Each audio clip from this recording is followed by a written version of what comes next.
Денешниот ден веќе видовте 24 до 24 степени во Скопје, 26 до Иран и Гевгелија, 17 Маврово и Берово. Одиме ние понатаму, имаме уште еден разговор во рамки на ова денешно издание на Македонија наутро. Ке го најавам вака: дестинација Македонија, патувајте, учете, забавувајте се со необичните тури на Хаемус.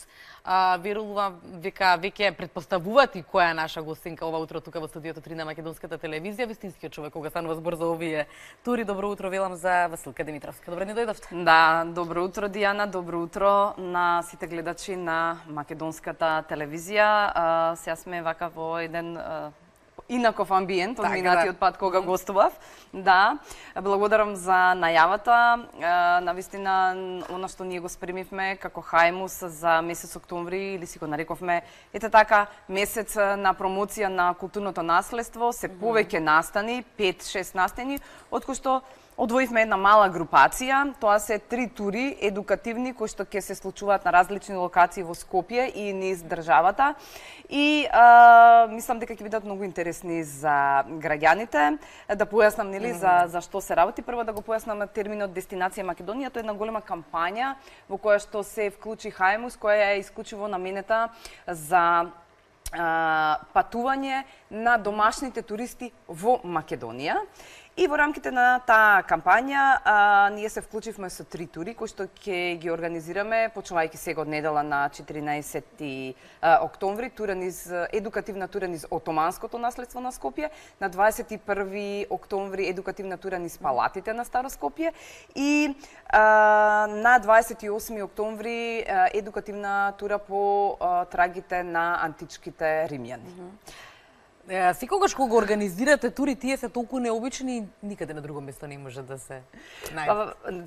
Хаемус функционира како центар за научно истражување и промоција на културата. И сега она што го правиме во оној првиот дел е нормално дека истражуваме, а оној вториот дел кога се однесува на промоција се обидуваме нашето знаење, нашето искуство да го дисеминираме не само со нашите колеги на научно ниво, туку и со обичните граѓани кои секој пат се заинтересирани да слушнат нешто ново за сопственото културно наследство.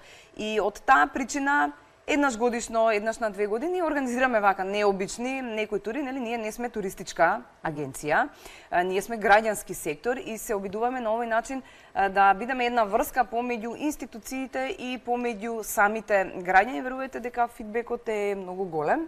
И јас многу се радувам бидејќи освен едукацијата која што ние им ја пружаме за време на турата, бидејќи таа е интерактивна, ние постојано добиваме од нив коментари, сугестии, споделуваат искуства, бидејќи тоа се најчесто објекти кои што покрај кои што катадневно поминуваат луѓето, си ги користат како репери, како ориентири и така натаму, меѓутоа ретко знаат за нивното пошироко антрополошко значење. Еве, например, ќе почнам со турата низ отоманското наследство на Скопје. Значи, таа е генерално сконцентрирана околу старата скопска чашија, помеѓу Султан Муратовата џамија, значи која е од другата страна на Битпазар, до Скопското кале. Генерално најголем дел од луѓето гравитираат и ги посетуваат тие објекти. Меѓутоа, мислам дека ретко кој застанал, разгледал, например, верувам дека голем дел од луѓето воопшто не знаат кај се наоѓа културниот центар Јегит Паша, каде што е гробот на првиот освојувач на Скопје во рамките на Отоманската империја, или пак верувам исто така дека можеби не се доволно информирани, оти во Сулијан постои музеј на старата скопска чаршија, кој е одличен.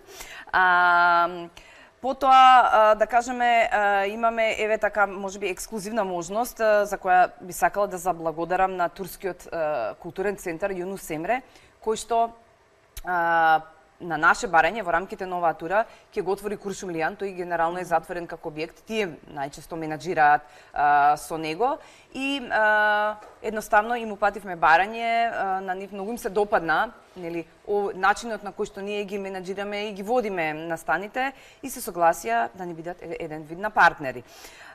Потоа втората тура, која што исто така е стварно многу интересна, таа за прв пат кај домашната јавност ја промовиравме некаде во мај за меѓународниот ден на на музеите, тоа е турата низ палатите на Старо Скопје. Ние минатата година работевме еден огромен проект за општина Центар, за научно истражување и потоа туристичка промоција на Старо Скопје, Дебар Мало и Боемскиот кварт.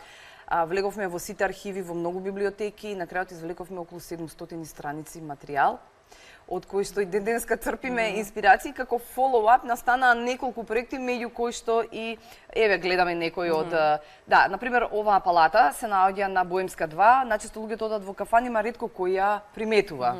Ова е горниот дел од Ристичева палата, нормално дека граѓаните многу малку можат да видат од оздола. Ова е, на пример, хотел Бристол. Не знам дали граѓаните Бристол практично повеќе од 10 години престојувал еден човек кој што подосна ќе биде инспирација за ликот Гркот Зорба. Така. И многу други работи. Оваа тура е многу специфична поради тоа што влегуваме само во една приватна куќа. Многу е тешко да се договорите со луѓето кои што живеат во овие палати, да им влезат 50 луѓе и потоа фотографиите да си ги видите од сопствениот стан на интернет. Меѓутоа, многу е активна, бидејќи исто како и претходната тура низ отоманско наследство на Скопје, сигурно се посетуваат преку 20 објекти. Таа наистина трае негде помеѓу 2 и 3 часа, меѓутоа изискува и од мене, бидејќи најчесто јас ги водам овие тури и од самите партиципанти, значи голема интеракција и внимание. И третата тура на која што сакам да се осврнам, мислам дека е најкомплексна, ама мислам дека и најмногу ќе им се допадне на вашите гледачи и генерално на љубителите на културното наследство. Тоа е една тура која што ние ја насловивме по трагите на античките римјани, но е фокусирана на археолошкиот локалитет Стоби. Нели, прво сакаме да го промовираме културното наследство од античкиот римски период, како што нели претходно ќе го промовираме од отоманскиот период, потоа од периодот помеѓу двете светски војни, така во оваа тура сме фокусирани на наследството од римскиот период. Целото действие ќе се одвива на археолошкиот локалитет Стоби. Покрај тоа што нели ќе има една интерактивна тура која што јас ќе ја водам, нели како магистар по археологија и професионален туристички водич.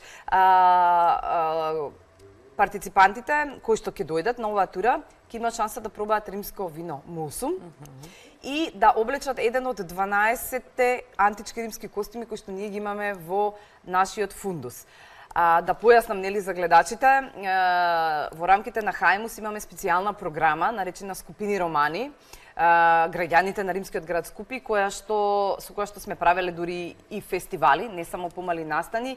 Имаме огромен број на керамика, на накит, на римски костуми и оние кои што ќе дојдат ќе имаат таа, да кажеме, ексклузивна можност да се облечат во римски костум, да ги води археолог, да комуницираат со археолозите кои ги ископуваат објектите на самиот археолошки локалитет Стоби и за сето тоа време да дегустираат античко римско вино Мусум. Секако ова е еден обид за реконструкција на тоа вино. И нели да како капак на сет да заокружам дека имаме повеќе партнери. Имаме голема поддршка и од граѓанскиот и од институционалниот сектор. Би сакала за турите за Скопје, за поддршката да заблагодарам на градот Скопје, нели, за логистиката и секако на Агенцијата за промоција и поддршка на туризмот на Република Македонија, бидејќи секој од партиципантите таргетно за секоја тура ќе добие поклон, а тоа е обемен водич за културното наследство на Република Македонија на македонски јазик. Димитровска толку ни дозволува Знам. времето. Нека завршат овие тури, ќе закажеме повторна средба тука во студиото 3 на Македонската телевизија, не само за нив, има уште многу. Имаме уште доста настани, да, секако ќе се видиме повторно. Јас благодарам за можноста, нели, да ги изложиме нашите проекти и секако ќе се видиме. Така, ви благодарам уште еднаш, а ние, драги гледачи, тука ќе го завршиме ова денешно издание на утринската програма. Благодарам што заедно со нас го испивте првото утринско кафе. Новите содржини за утре веќе се подготвуваат на истото место, во истото време, првиот канал на Македонската телевизија со почеток од 6 часот и 45 минути. Убав ден, Македонија!